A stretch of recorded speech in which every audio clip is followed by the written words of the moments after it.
I stared at my laptop screen, watching the numbers climb higher. Another $1 million day for my e-commerce empire. 5 years ago, I started selling handmade jewelry from my bedroom.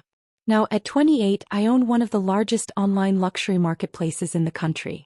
But my family still thought I was playing shop on the internet. The familiar chime of my doorbell interrupted my thoughts. Sunday dinner. The weekly ritual I dreaded most. I closed my laptop, tucking away evidence of my success.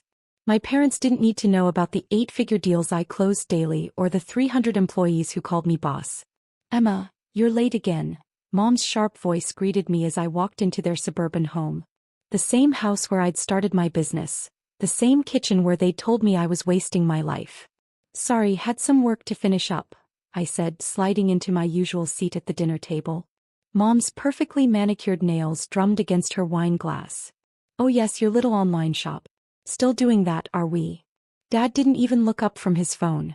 These days he was always distracted, worried about something he wouldn't discuss. But I knew exactly what was keeping him awake at night. His company, Anderson Manufacturing, was in trouble. Big trouble. Actually, I started then stopped myself. What was the point? They'd never believed in me before, why would they start now? "I saw Sarah from next door yesterday," Mom continued, serving the roast she'd probably spent hours preparing. "Her daughter just made junior partner at Wilson and Brooks. Now that's a real career." I pushed my food around my plate, remembering the acquisition offer I'd received that morning. $50 million for just one of my subsidiary companies. I turned it down, it wasn't enough. "When are you going to get serious about your future?" Dad finally spoke, his voice tired. "You can't sell trinkets online forever." I met his eyes across the table. "My business is doing fine, Dad." "Fine?" Mom scoffed. "Honey, fine isn't good enough. You need stability, benefits, a real office." "I have an office," I said quietly. "Your bedroom doesn't count, sweetheart." I thought about my actual office, the entire top floor of the glass tower downtown, with its view of the city skyline and a team of executives who actually respected me. "You know," Mom continued, warming to her favorite topic, my failures, "your father's company is always hiring in the mailroom. It would be a good start, give you some real business experience." The irony almost made me laugh. Dad's company was hemorrhaging money, losing contracts left and right. Their outdated manufacturing processes and reluctance to embrace e-commerce had left them vulnerable in a digital age. I'd offered to help months ago, tried to warn him about the changing market, but he dismissed me just like always. "I don't need a mailroom job," I said, standing up. "And Dad's company won't be hiring anyone soon." His head snapped up, eyes narrowing. "What's that supposed to mean?" "Nothing." I grabbed my bag. "I need to go. Early meeting tomorrow." "Meeting?" Mom laughed. "With what, your computer?" I paused at the door, thinking about the emergency board meeting scheduled for tomorrow at Anderson Manufacturing. The one where they'd announced the company was on the brink of bankruptcy. The one where a mysterious investor would offer to save them for a price. "Something like that," I said, closing the door behind me. In my car, I pulled out my phone and dialed my CFO. "Kate, move forward with the Anderson acquisition plan. And make sure everything's ready for tomorrow's meeting." I started my engine, glancing back at my parents' house. They had no idea that their little girl with her fake internet job was about to become their company's only hope for survival. Tomorrow would change everything. I just hoped they were ready for the truth. The Anderson Manufacturing boardroom buzzed with nervous energy. Through the glass walls of the adjacent waiting area, I watched my father pace back and forth, his usually immaculate suit wrinkled from constant fidgeting. Mom sat nearby, clutching her designer handbag like a lifeline. They still hadn't noticed me sitting quietly in the corner, dressed in a tailored black suit that cost more than their monthly mortgage. "The numbers are final," I overheard one board member say. "Without immediate investment, we'll have to file for bankruptcy by the end of the month." My father's face was ashen. In 30 years, Anderson Manufacturing had never faced a crisis like this. Their refusal to modernize, to embrace online sales and digital transformation had finally caught up with them. "The mystery investor's representative should be here any minute," another board member announced. "This is our last chance." I checked my watch. Time for the show. My CFO Kate walked in, turning heads with her confident stride. "Good morning, everyone. I'm here representing the potential investor. Mom straightened in her chair, probably noticing Kate's expensive suit and air of authority. Dad stopped pacing, hope flickering across his tired face. Please, he gestured to the boardroom. We're ready to begin. I waited exactly 3 minutes before making my entrance. Through the glass, I watched Kate set up her presentation, deliberately stalling until my cue. Then just as Dad started to look impatient, I stood up and walked toward the boardroom door. The click of my heels against the marble floor made my mother turn. Her eyes widened, confusion evident on her face. Emma, what are you doing here? The mailroom is downstairs. I smiled, pushing open the heavy boardroom door. Actually, Mom, I'm not here for the mailroom. The room fell silent as I walked in. Dad's mouth opened and closed without sound, taking in my presence at this crucial meeting. Before he could speak, Kate stood up. Ladies and gentlemen, let me introduce you to my boss, Emma Anderson, CEO of Lux Global Enterprises. Mom's wine glass slipped from her fingers, shattering against the polished table. The sound echoed through the stunned silence. That's impossible, she whispered. I took my place at the head of the table opposite my father. Nothing's impossible, Mom. Isn't that what you always said? Well, except for making money selling things online, of course. Dad found his voice. You're the mystery investor? Lux Global Enterprises, I began, enjoying the way the board members leaned forward at the mention of my company's name, currently valued at $2.3 billion, specializing in luxury e-commerce and digital retail solutions. And yes, we're interested in acquiring Anderson Manufacturing. $2.3 billion? Mom's voice was faint. I opened my laptop, projecting our offer onto the screen. Your company needs complete digital transformation. Your manufacturing processes are outdated, your online presence is practically non-existent, and your distribution channels are stuck in the last century. The board members nodded along. They knew I was right. However, I continued, your brand still has value. Your reputation for quality is strong. With the right leadership and proper investment in technology, this company could thrive again. Dad's hands were trembling slightly. And you think you can provide that leadership? I know I can. I pulled up another slide showing detailed transformation plans. My little online shop, as you called it, generates more revenue in a month than Anderson Manufacturing does in a year. We have the expertise, the technology, and the capital to save this company. The board members were practically salivating. My father looked like he'd aged 10 years in 10 minutes. The offer is simple, I said, sliding contracts across the table. Lux Global Enterprises will acquire a controlling interest in Anderson Manufacturing.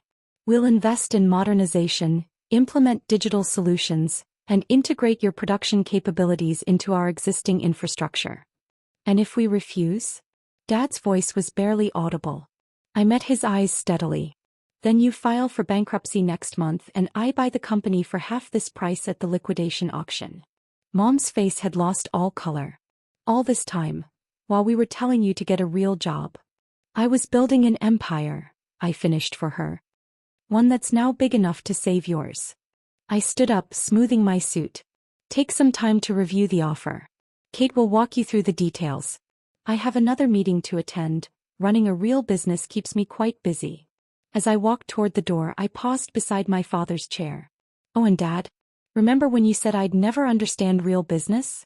Shall we discuss terms now?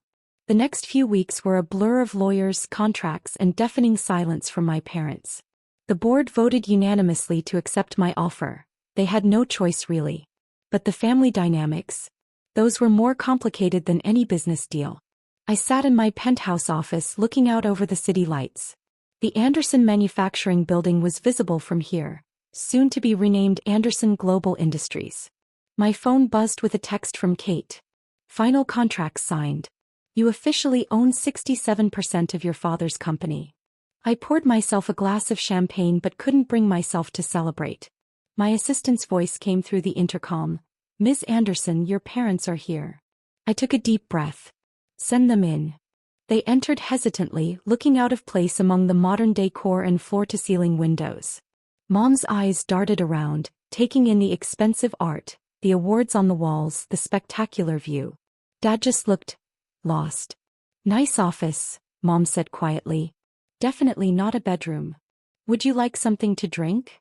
I offered, gesturing to the private bar. Dad shook his head. We came to talk, Emma. Really talk. I motioned them to sit on the leather sofa. For a moment nobody spoke. The city hummed 60 floors below us. Why didn't you tell us? Mom finally asked, her voice cracking. All those dinners, all those lectures we gave you.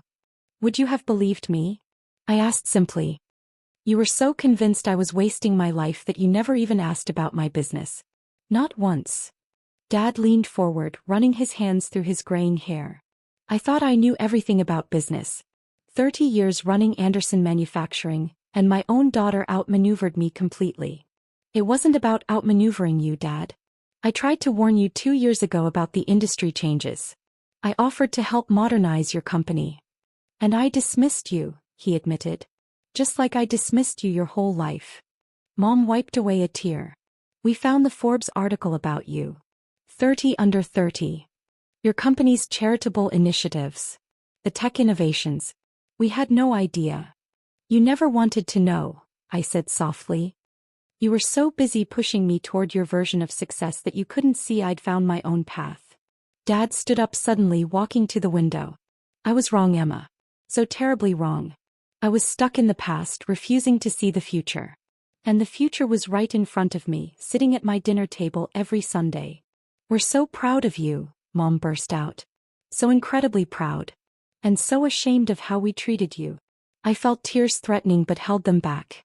I didn't do this to prove you wrong. I did it because I saw an opportunity to help people access luxury goods they couldn't find locally. Every time you mocked my little online shop, we were expanding into new markets, helping artisans reach global audiences, creating jobs. And now you own my life's work, Dad said, turning back from the window. No, I stood up, walking over to him. Now we have a chance to build something together. If you're willing to learn some new tricks. He looked at me questioningly. I'm offering you the position of Vice President of Manufacturing Operations, I said. Nobody knows this company's production capabilities better than you. But you'll need to embrace change, modernize, adapt. You'd still trust me with that responsibility? After everything. You're my father. And you built a strong foundation. Let me help you build something even stronger on top of it. Mom joined us at the window. What about Sunday dinners? I smiled. Those can continue. But maybe we can move them to my place sometimes. And maybe we can talk about real things, your lives, my life, business, family. Speaking of family, Mom hesitated. Your sister's been asking about you. She saw the news. Tell her she's welcome to apply for a job through our HR department, I said firmly. No special treatment. Dad actually chuckled at that. You really are the boss now, aren't you? I always was, Dad. You just couldn't see it. We stood together, looking out over the city where my parents had once told me I'd never succeed. Their company's building stood as a testament to how wrong they'd been. And now maybe as a symbol of new beginnings. So, I turned to them with a slight smile. Shall we discuss those modernization plans over dinner? I know a great place. Your treat. Dad asked, a hint of his old humor returning.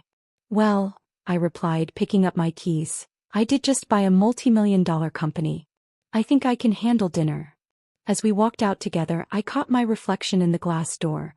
The successful CEO, the dutiful daughter, the woman who'd proven everyone wrong. But more importantly, I saw us walking together, finally as equals, ready to write a new chapter in the Anderson family story. Sometimes success isn't just about proving others wrong. It's about being strong enough to let them learn from their mistakes and grow together. And as I led my parents to my private elevator, I knew this was just the beginning of our new journey.